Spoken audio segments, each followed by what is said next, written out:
Hi, I'm Kathryn Wilson. I'm a footwear designer. I got into footwear design quite early on in my studies that I really wanted to do footwear. I'll study footwear, but you can't in New Zealand. So a lot of my lecturers at Massey University or AUT let me base some papers on shoes where they could.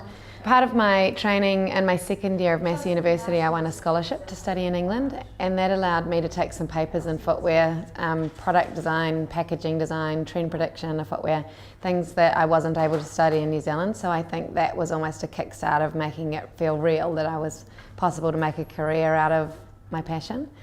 Early on in the piece, when I did intend to set up a footwear brand in New Zealand and become a shoe designer, I was told from people in the industry just to be careful really and pick another career. It's all moving offshore and things are changing.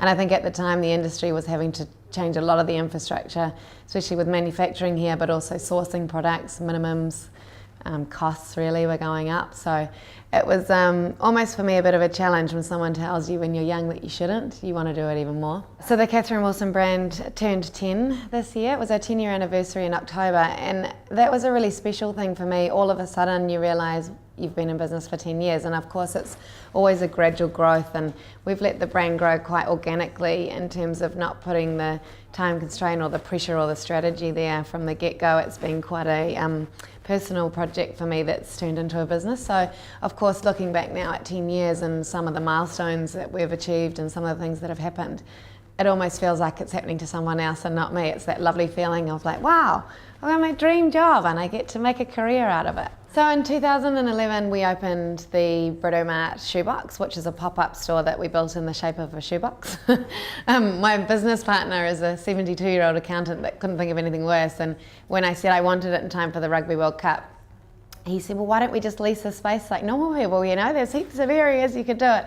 I said, no, imagine how cool it would be to walk into a giant shoebox and there's shoes inside it and it's got shoe drawings on the floor. And it was something I was really excited about after seeing this Louis Vuitton building in Tokyo that was wrapped as a Louis Vuitton luggage piece.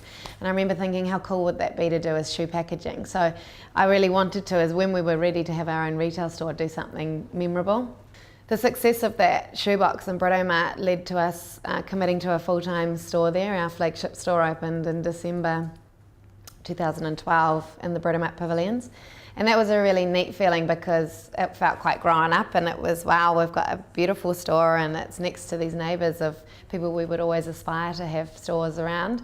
So that's been, again, a massive learning curve, but a great success in terms of having the customers that love our product be able to come into one space and see the whole collection, whereas in the past they've had to either look at them online or have a look at their local stockist, what might only have a small part of our range represented. That then led to our shoebox pop-up moving around the country, which is a really neat activation we did on social media and allowed the customers to vote which city they would like it to go to. And to me, again, that's like involving the customer at the end of the day is the best thing we can spend our time and money on, because they feel that they know more about the story, or they're more passionate about the product, or they're more happy to support the brand. So we work with some really neat brand partners with the Kathryn Wilson brand. Over the years we've had alignments with BMW, I'm a national ambassador, Veuve Clicquot, AMP with the scholarship program, Westpac, Vodafone. This for us is more than the free product or anything to do with having a beautiful car to drive. Of course it's all awesome, but they support us massively with their database. It gives us access to events and people that wouldn't necessarily be our customer already. It's a massive branding alignment for us we take really seriously, because it allows us to raise the profile of our brand, obviously, to a new audience.